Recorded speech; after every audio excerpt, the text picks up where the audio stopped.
ഈ മനുഷ്യനെ നോക്കിക്കൊണ്ട് അള്ളാഹുവിൻ്റെ റസൂൽ പറഞ്ഞു, മുനാഫിക്കാണെന്ന് പറഞ്ഞ ഈ സംഭവം വേറെ. അന്ന് ആയിഷ റളിയല്ലാഹു അൻഹയ്ക്ക് എല്ലാ ഭാര്യമാരും നമുക്ക് വെറ്റ പറയുമല്ലോ, എല്ലാ ഭാര്യമാർക്കും പറയാനുള്ള അവകാശമുണ്ട്. അവർ നമ്മൾ പറയുന്ന കാര്യങ്ങൾ വെറ്റോ പറയാനുള്ള. അപ്പോൾ ആയിഷ റളിയല്ലാഹു അൻഹ അതിന് വെറ്റോ പറഞ്ഞിരുന്നു. വെറ്റോ ഞാനിപ്പോഴോട് ഇങ്ങനെ പറഞ്ഞതാണ്, അല്ലാതെ നമ്മളെ ഭാഷയിൽ ഭർത്താവിൻ്റെ വായടച്ച് പൂട്ടുന്ന ഭാര്യയാവരുത്. ഭാര്യമാരുടെ വിഷയങ്ങളിൽ പണ്ഡിതമായ ഏത് ഭാര്യയാണ് ഭർത്താവിനെ ശബ്ദമുയർത്തി അവനെ അടക്കി ഭരിക്കാൻ നോക്കുന്നത്, ആ ഭാര്യയ്ക്ക് ആ ഭർത്താവ് നഷ്ടപ്പെടുമെന്നാണ്. ഭർത്താവ് നഷ്ടപ്പെടും, അല്ലെങ്കിൽ ഭർത്തൃത്വം നഷ്ടപ്പെടും. എന്ന് പറഞ്ഞാൽ ഒരു ഭർത്താവ് ഭാര്യയിൽ നിന്നും, അവൾ എത്ര കഴിവുള്ളവനായിരുന്നാലും കിതാബുകളിൽ പറയുന്നത്, ഒരു ഭർത്താവ് ഭാര്യയിൽ നിന്നും അവനെക്കാളും ഒരു വലിയ പുരുഷനെ പോലുള്ള ഒരു ഭാര്യയല്ല ഒരു ഭർത്താവ്. എത്ര കഴിവില്ലാത്തവനായാലും ശരി, അവൻ ആഗ്രഹിക്കുന്നത് അവനിക്ക് ഒരു മൃദുവായ, അതായത്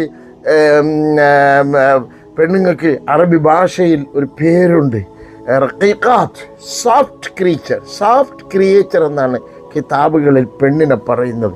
അപ്പോൾ അവിടെ കിതാബുകളിൽ പറഞ്ഞു, ഒരു ഭർത്താവെന്ന് പറയുന്നവൻ ഭാര്യയുടെ വിഷയത്തിൽ എത്ര കഴിവില്ലാത്തവനായാലും അവനിക്ക് സോഫ്റ്റായ ഒരു പെണ്ണിനെയാണ് അവൻ പ്രതീക്ഷിക്കുന്നത്. എവിടെയാണോ ഭർത്താവിനെ ശബ്ദമുയർത്തി അടക്കാൻ ശ്രമിക്കുന്നത്, അവിടെ പണ്ഡിതന്മാർ പറഞ്ഞു, ഒന്നുകിൽ അവൾക്ക് ഭർത്താവ് നഷ്ടപ്പെടും, അല്ലെങ്കിൽ ഭർത്തൃത്വം നഷ്ടപ്പെടും. എന്ന് പറഞ്ഞാൽ അവനൊരു ഭർത്താവ് പോലെ, അടക്കോഴി പോലെ ഇരിക്കും. ഏതായാലും നമ്മളെ വിഷയം സംസാരം നീണ്ടുപോകും. അങ്ങനെ ഉമർ ഖത്താബ് റളിയല്ലാഹു അൻഹുവിൻ്റെ അടുത്ത് വന്നിട്ട് പറഞ്ഞു അപ്പം ഈ ഉയൈനായ നബി സല്ലല്ലാഹു അലൈഹി വസല്ലം ആയിഷ റളിയല്ലാഹു അൻഹയോട് പറഞ്ഞു, ഇവൻ നമുക്ക് പറ്റിയ ആളല്ല എന്ന് പറഞ്ഞു. ആയിഷ റളിയല്ലാഹു അൻഹ വെറ്റോ എന്ന് പറഞ്ഞാൽ ഭാര്യയ്ക്ക് പറയാനുള്ള ഹക്കുണ്ട്. അങ്ങനത്തെ അല്ലാതെ നമ്മൾ വിചാരിക്കും പോലെ ഭർത്താവിൻ്റെ വായ അടച്ചു പൂട്ടുന്ന ഭാര്യ ആവരുത്. അതൊരിക്കലും ന്യായങ്ങൾ പറയാം, സംസാരിക്കാം.